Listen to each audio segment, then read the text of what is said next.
These developments are run by the St. Louis Housing Authority. This is a far cry from the crowded, collapsing tenements that many of these people have known.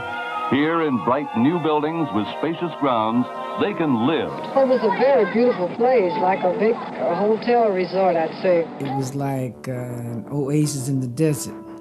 All this newness. I never thought I would live in that kind of a surrounding. What happened?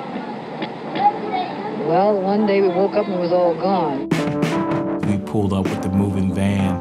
I knew at that point that it was hell on earth. Pruitt-Igoe looks like a battleground. Vandalism and neglect have left fear among the remaining occupants. In the middle 50s, St. Louis thought it had solved its low-cost housing needs, but instead a monster was created. The experiment had gone terribly awry. It was just uncontrollable.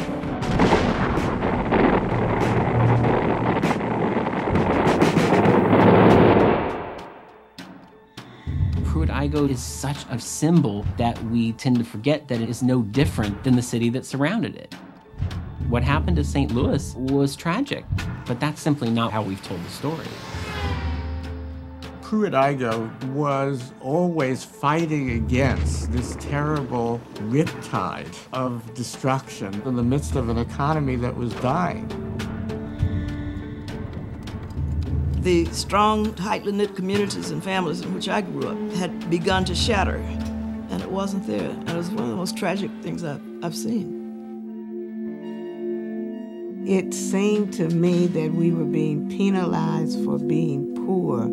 That caused so much anger. Persons that don't have a decent place to stay are willing to take these kinds of chances. Where we live, we're taking chances.